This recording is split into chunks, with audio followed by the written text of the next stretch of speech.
It's 4:00.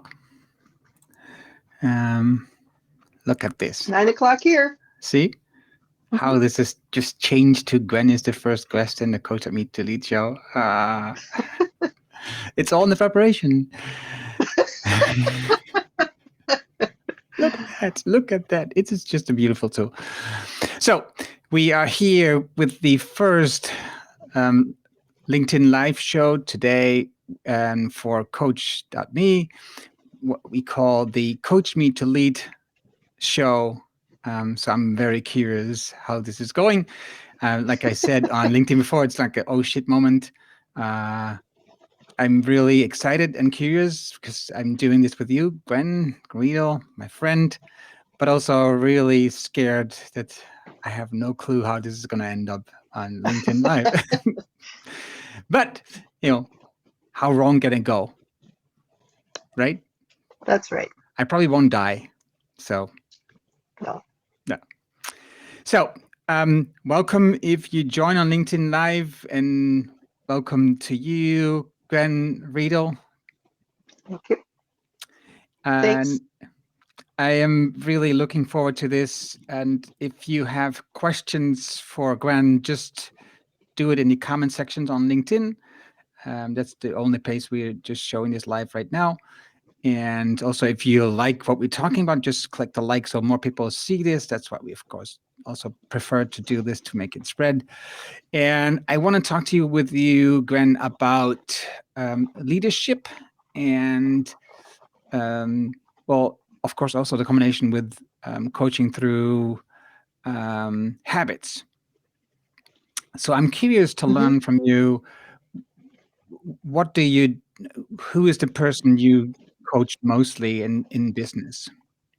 Okay. Well, it's great to be here, Arno. And if anybody is in the audience right now, I'd love to have you type in the chat where you're calling in from. That would be really fun to hear. Since Arno is in the Netherlands and I'm in Minnesota in the U.S., we're already an international broadcast, so it would be fun to hear where other people are from. So your question about who do I see the most of in coaching for business? And well, I specifically work a lot with technical professionals, so people who are engineers, scientists, and medical professionals. So I work a lot with people who are in those fields. But I also work with people who are in all different kinds of industries as well. And the kinds of things that they generally come to coaching for are, I would say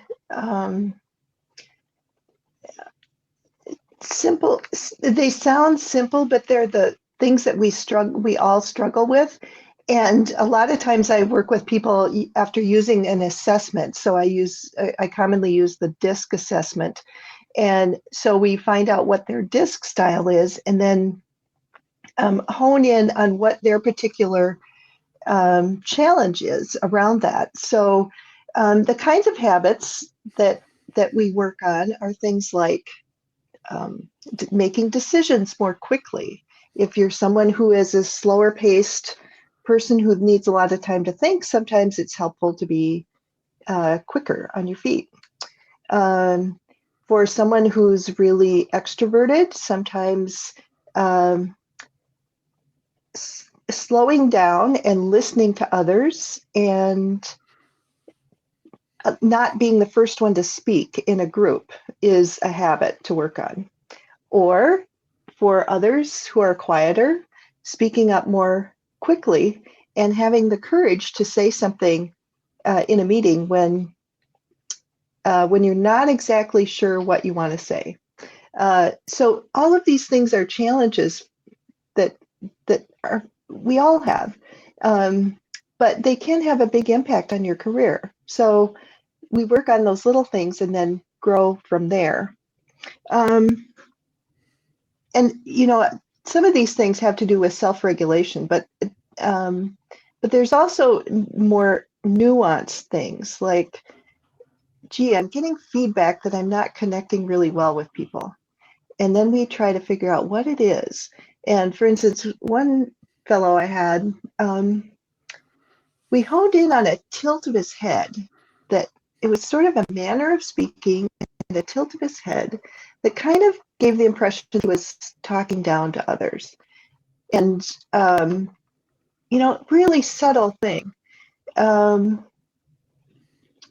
Sometimes it's just, with technical professionals especially, they are so focused on their expertise that it can be even for themselves. They get. I had one guy last month who was so focused on his work that he couldn't let it go, and so he was under a lot of stress at home. And so we worked on how he could become more mindful and kind of let go of hanging on to his work during the day, because he was so just it very important work, takes it very seriously, has very high standards. Those sorts of things can lead to a lot of stress, and it was really impacting his life. So he really wanted to change it. So on one hand, it sounds like they're all very typical challenges that people have, but at the same time, I know also that they just happen all the time, right? So you see the same when you work longer with a coachee, you see the same issues coming up over time and time again. And you do all the coaching virtual? Well, I started doing everything virtual during during COVID, but obviously if they're in Minnesota, I can meet people in person. And you also use Coachdotme like I do. What do you feel is the importance of using the chat-based coaching in your coaching with clients? Well, what I found is it's really remarkable how much you can learn about a person through chat. So, as you know, Coach.me is a chat-based platform, which means you're texting back and forth between the coach and the client. And so the messages tend to be shorter. It really depends on the person's style, whether they tell you a lot of information or give you very little bits of information. But you can, I have a client right now who we are just stunned at the connection that we have, that I can pick up on in her message kind of where her mood is at and where her motivation is. And we are really relating to each other very closely. So it's quite remarkable. Yeah, I agree. Sometimes it's just I'm using a coach on the platform for a running injury that I'm having right now. And I tend to write short messages like what I do, and that's it. But I also have a client, she writes pages of feedback of what she's been doing all day and what happened to her schedule and so on. So it's so different, but it's also so, even if they write short messages, it's easy to pick up, like you said, like these signals if they are just going in the wrong direction or they're just getting stuck, or if they don't message, right? So you follow up with them. So there's so many opportunities to use the chat. But also I like adding like Zoom sessions, for example, with clients, so that you meet them sometimes like virtual, but still you can see face to face and have the opportunity to have like a real discussion about topics.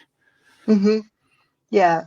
And I like to start coaching agreements or coaching engagements with even if it's going to be all virtual or even all chat, I still like to start with a face-to-face meeting, right, virtually, so that I can get a sense of the person and kind of hear more of their story, and kind of fills out the picture a little bit better.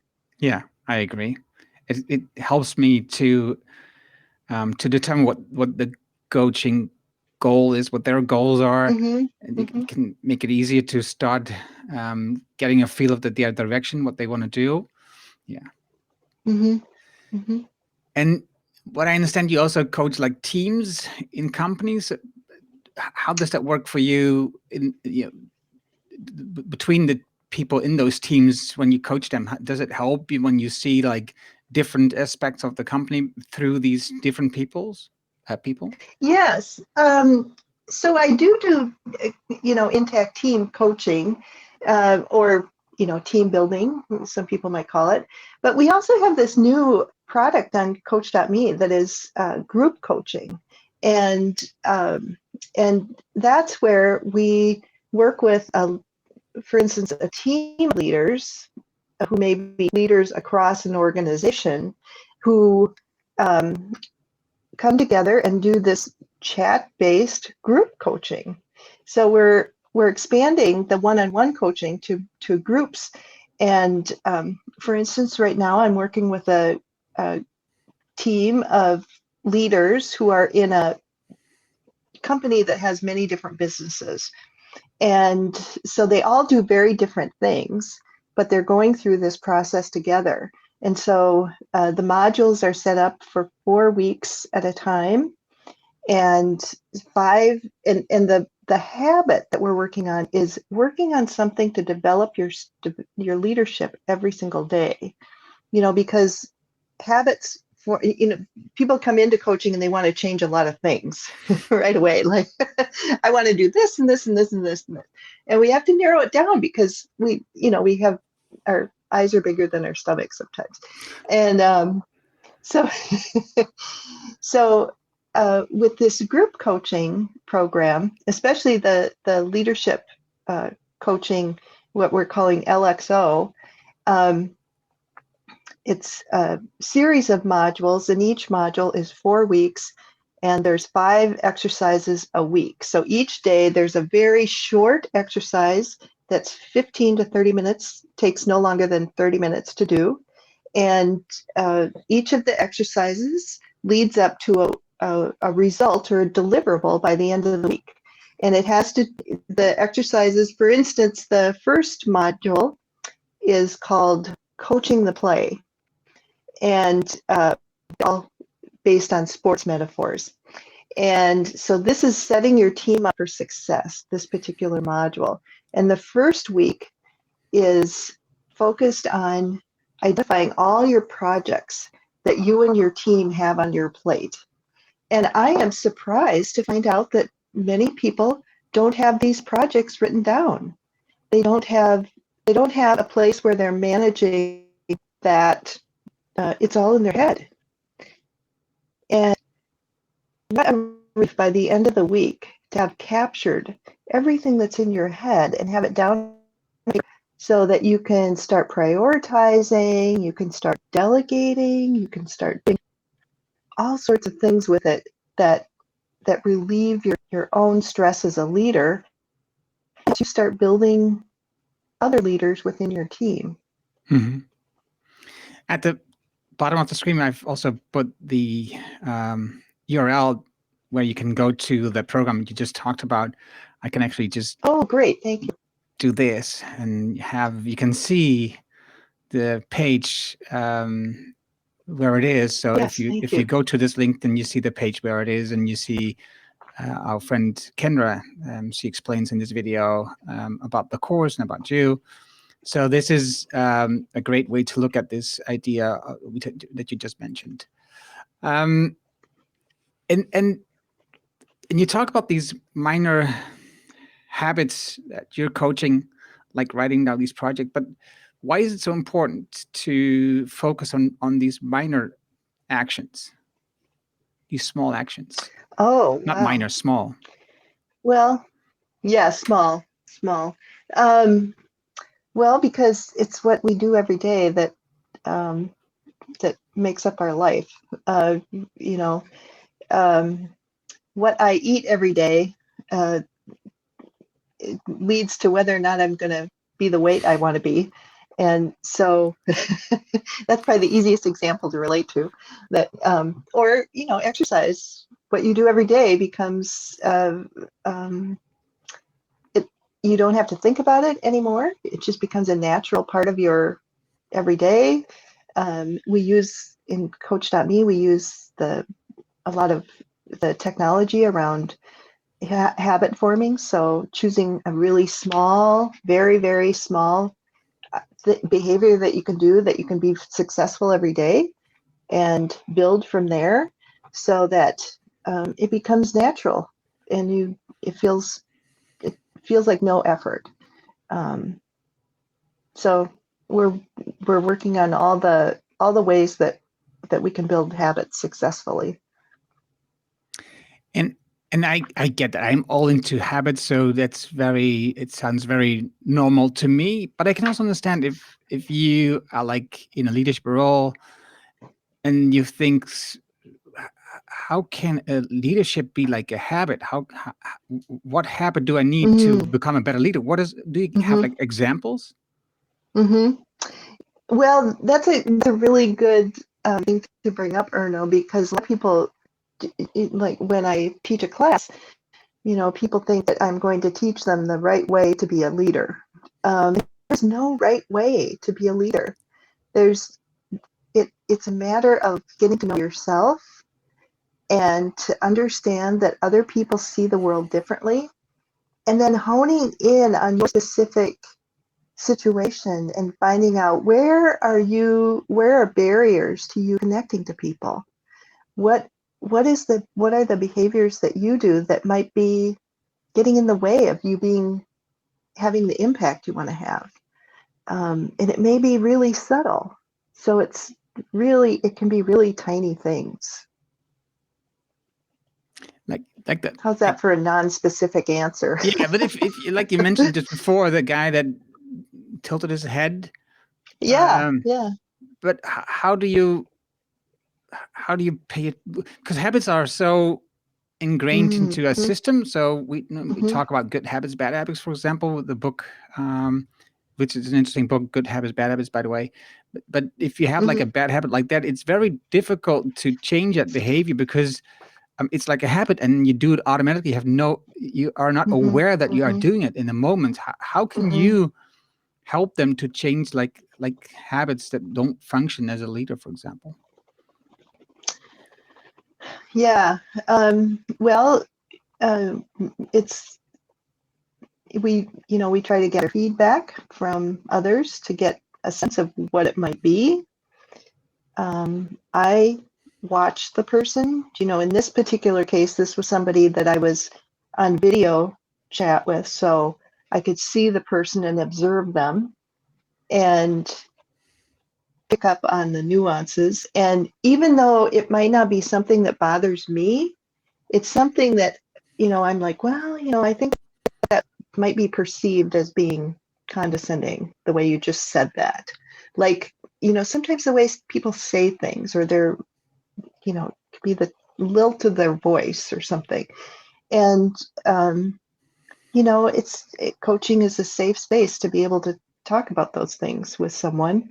And then then the person tries something. They become aware of it. What I understand is that you work a lot with people in technical roles, and they are maybe thinking about or transitioning into a managerial role, right? So and I have like a technical education, so I have like a technical background, and I think it is very normal to think that if you grow from like a technical background to like a managerial role, it feels like you're moving upwards, right? So it's very difficult to decline an offer like that.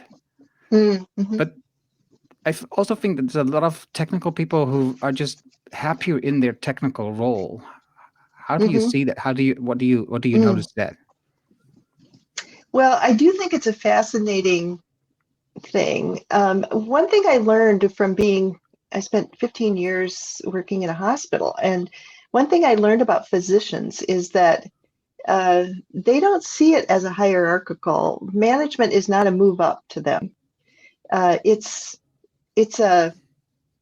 it's actually crossing to the other side, the dark side, in that particular environment. And so, they don't see hierarchy the same way. So, medical directors typically supposedly supervise other physicians, but they find that very difficult to do because they are colleagues. And so I remember the first time I was going to do a 360 feedback survey with a physician, and a 360 is where you obviously get candidates to give you feedback who are people that report to you, people who are colleagues or peers to you, and people that you report to. And when I used the word direct report, he didn't know what the word direct report meant. Like it was, in the business world, we know what that means, but in the medical world, that's not a concept. It's like a different language. And so there's that, where they see the relationship very differently than a typical business environment. But in other technical fields, if companies have dual career ladders where you can either go up the technical ladder or the management ladder. And I found that it's a very painful decision. If you spent years developing an expertise in a technical field, it's really hard to think about moving away from that technical expertise and focusing more on people. On the other hand, in many companies, it's more lucrative or more quickly lucrative. And it's attractive in many ways. So actually, I've developed a process to help people make that decision, because what I find is that people often have they're being courted by various other people in the organization who may want something for them, but it may not be what they want. So I try to provide a neutral space where somebody can really figure out what it is they want for themselves, because everybody else in their life has a vested interest in what they're going to do. And it can be very difficult. And sometimes the fear is that they can't go back. If a technical person crosses over to management, can I go back if I don't like it? And that can be very scary. Yeah, I can imagine. And I'm not sure. I don't think I felt it was scary at that time. But do you see that people actually go back to a technical role? Yeah, some do. Mm-hmm. Right. Yeah. Wow. What is for you? And you said you have like a process for that. Is it all like a fixed program do you have for that, or is it just like you make it like with the candidate that you're talking to at that time? I do have a fixed model or a process that I take people through. I do it by individual, and I do it by group as well. It's really fun to do it as a group, because then everybody gets to hear each other's challenges and they realize they're not alone in their decision. And so it is a specific process, but each person, it's very unique for each person. Everybody has their own situation that makes it very different. Some people have kids, some people, have, there could be all sorts of, characteristics in somebody's life or situations that people encounter that influences whether they want to go one way or the other. Do you see that when a company really is looking for managers, that the pressure is that they're getting more pressure and stress from that decision to move in that managerial position? Was my question clear? Yeah. Well, I think it really depends, on what if there are many candidates. I mean, the pressure may not be so much, but I think what happens is that somebody who, in a technical field, in technical industries, you probably have a lot of people who are heads down technical experts. And if there's somebody who has more so-called people skills or seems to enjoy developing people, they're going to stand out as someone who might be a good candidate for being a manager. And so everybody kind of assumes that that's what they want to do, but it may not be what they want to do. Yeah. So it's kind of a subtle pressure. It's not really overt, but they, they might be considered high potential or something, and then they get, they sort of get shuffled along in a process, and without realizing that they actually have a choice. And I have one person who had small children, and he definitely knows he wants to be in management at some point. And after some consideration, after we worked on it for a while, he decided that he would wait because spending time with his kids while they were young was too important to him, that he didn't want to. So it really changed. It made a huge change for him because he was definitely on the management track. And so he intentionally pulled back and is developing his leadership skills still, which is important to do, so that you don't fall behind in your abilities to be a leader. But he's going at it in a different way. Yeah, two things on this, because I think that's a lovely decision. That's really I would say a smart decision. One that I think is important is if you have kids, you want to see them grow them up, and then otherwise, if you just go on the fast track and when you're in your 40s and you go like, oh, I miss my children, I miss seeing them, and now they're off to school and I don't see them maybe once in 4 weeks in the weekends. And so, yeah, I think a smart decision. And also what I've noticed is that because I mentioned a couple of times managerial roles, but like you said, so leadership is not necessarily connected to leadership role. Sorry, to a managerial role. Yeah. Yeah, there are some things that I think, the having the responsibility, you really can only get that in the management role. So there is, I think it's a difficult thing. And I think I'm hoping that companies are becoming aware of this, because there's such a bias towards moving up young, ambitious people. And those are the people who are losing out on their time with their children. And then there are really talented people who have matured and have grown children and maybe haven't had the same experiences, but they want to move into a more responsible position. And so I'm hoping that there's a shift in organizations, that they're looking at older employees as potential leaders in the organization. Yeah, and I think it is logical that you think that when you're younger, there's more ambition there, and you can mold people a bit more, and you can set them into the goals that you want to accomplish, and that when you do this with other people, that they are more stuck to their own way and their own habits and are difficult to change. Why do you think it is? What's the advantage of getting more older people in these leadership roles? Well, for one thing, they might be empty nesters and have more time. They have the wisdom that's come with experience. They know the organization really well. And, they may have developed some really strong skills that help them. And they might not have to make the same mistakes as a younger person might.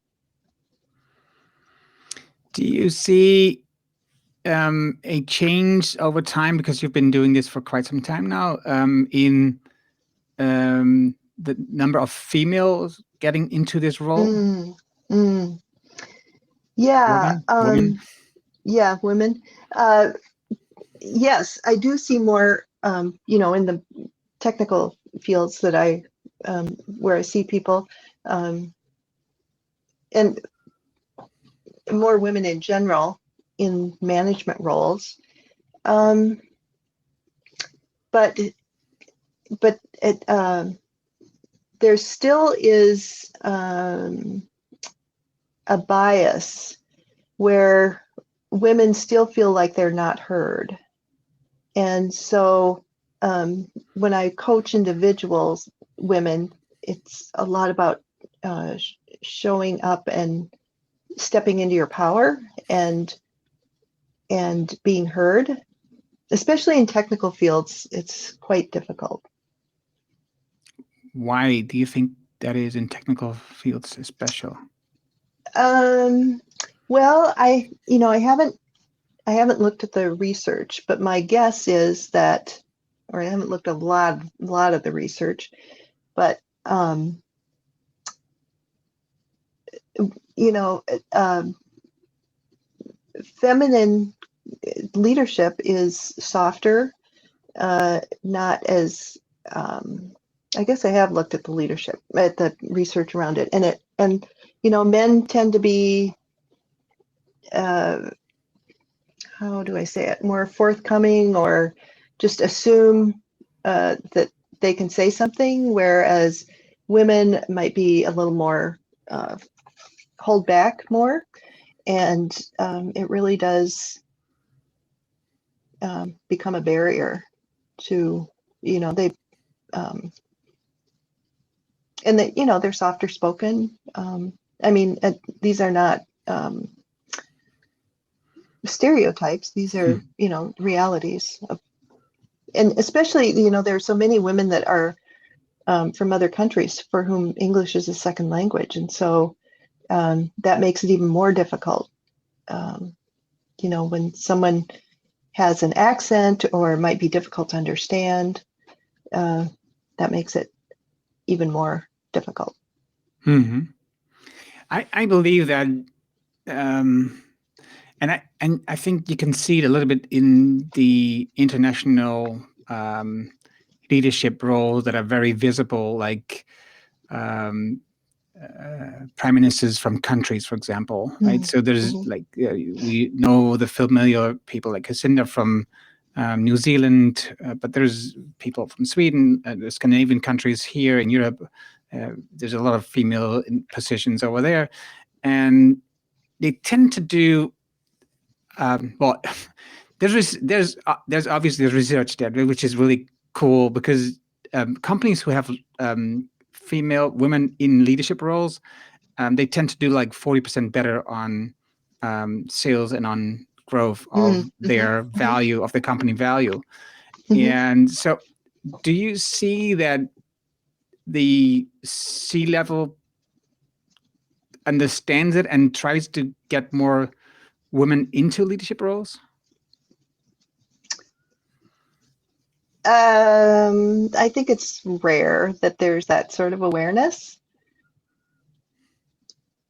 I think Shame. people are really just trying to do their job, and there are some people that there are women leadership development programs that are focused on women, and some companies support that, which is good. But when it comes to time to hire a new C-suite member, you know, if they're, it's difficult. And the research is there too, because like the habits that we talk about a lot here is we look for familiar faces, familiar, Hmm. similar Hmm. kind of people. So Hmm. if the C-suite Hmm. is now men, we look like, Hmm. without realizing it, we're looking for men. Hmm. And even if the woman is more capable, Hmm. the face is different, the feeling is Hmm. different. So then Hmm. we favor the male, and which is not right. But so I think a training um, and like coaching on that part could be really helpful to make the Mm-hmm. C-level aware of this, so that they have like a more diverse search for new colleagues on that part. Mm-hmm. Mm-hmm. Yeah. Maybe we should start a program for that. I'm really into more equal chances and Equity. more diversity, right? So Mm-hmm. let's get at least the level, the playing field on the same. Talking about Mm-hmm. uh, Yeah. Sports getting, metaphor. yeah, right. Making it the same level. I know there was a difference, and there should be, because that's why in some parts they're better, or we react differently, which is Mm-hmm. good. We shouldn't want to change it, but we should make at least level the Mm-hmm. chances that we get to the same position, for example. Mm-hmm. Mm-hmm. Well, it's been really great talking to you, Gwen, about this. What I want to do, and maybe you can do that, help me here. I want to do this, and then I have to, hopefully this works. I have to switch to, does it work? If I go to switch to, I'm not sure if it works, because I want to scroll through this page. Does it scroll on the screen now? Oh, okay. Can Yes, you? it is. It Okay. is scrolling. So can you talk us through this program, how this works? Okay, so this is a new group coaching program through Coachdotme. If you go to Coachdotme, you'll see this, and if you do /LXO, that'll take you to this actual page. And each module is 6 weeks. So there's an onboarding week, and then the 4 weeks of daily exercises, and then there's an action planning week. And so that's what makes up the 6 weeks. We're offering it at a special price right now of $199.99. Normally it's $399.99.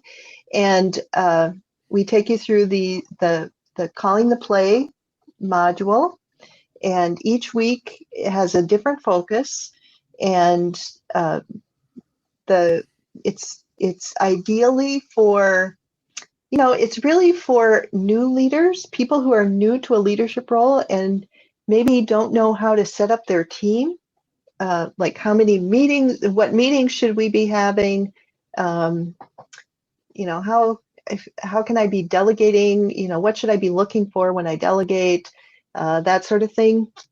um, and it's also for people who have been in a leadership role and they maybe want to have a tune-up. And this is our public offering. So we offer this to organizations, so it's closed to people in that organization. But this particular page is open to the public. So we're gathering people from multiple companies, which I think will be really fun for people to hear from each other, what kind of challenges they have. And then, so the daily exercises people do on their own, and then we come together once a week for a 1-hour office hour. So I facilitate discussion for the people who come together in the live session. It's a live discussion where we talk about the exercises and how they went for people, but also talking about just leadership challenges, conflicts, how to sort out various challenges that are coming up. So it's kind of an open hour to discuss anything that's on people's minds. So each week we have a 1-hour live session.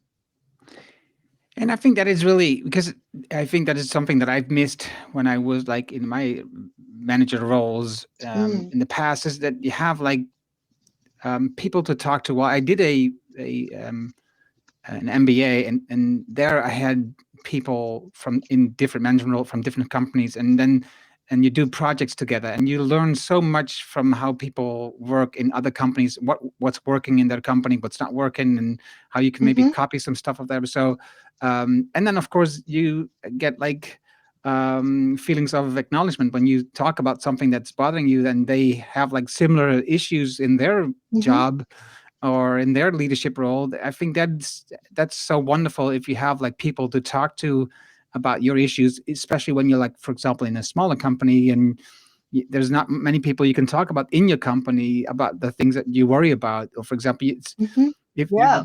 Mm-hmm. it's sometimes difficult to talk to your manager or to the owner of the company, for example, Mm-hmm. about the things that you have. And I mean, you have like a team of managers in like similar situations. It's so much easier to talk to them about the situations and learn than yeah, if you would ask that within your company, without feeling that if you ask these questions that people, would think differently of you. Mm-hmm. Yeah. Yeah, that's totally true that it's difficult that yeah, in my group programs, that's what people say the most is that I don't have anybody else I can talk to about this. And it's so wonderful to have a group of colleagues to be able to discuss it with. The other thing is, leadership development is changing, and we people don't have as much time to devote to leadership development. Hmm. And so when they do spend time doing leadership development, it has to be really focused on something they need. And so having a coach is a really effective way to develop your leadership skills because you're getting just what you need and you're focusing on your specific situation. You're not getting a lot of theory. And this is a combination of both a program that guides you through some basic skills, but it also gives you the opportunity to focus on your own specific needs. And I think you bring up a great point there, because now I can ask you a bit. So, why are you so well equipped to do this? Uh, You've built these programs specifically for people, and fine tune them to their situations, and that's what you've been doing all along. But explain some about what you did in the past, for example. oh, well, I've spent my entire career, more than 25 years, working in organizations doing leadership development kinds of things, running programs, um, doing coaching, um, helping people write development programs, coaching them. And then 8 years ago, I left the corporate world and started my own coaching and consulting business.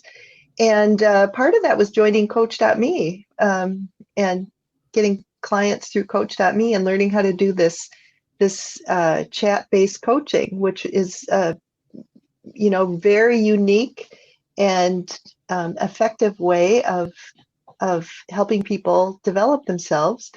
And then also I work part-time, or uh, I run management development programs, or uh, leadership development programs for Harvard Business Publishing. So uh, so I, I I work with people, with leaders at all levels of the company. So in my own business I work with emerging to mid to senior leaders, and get to see up close and personal from one-on-one conversations, and in teaching classes I hear about what's happening for them, really boots on the ground kind of thing.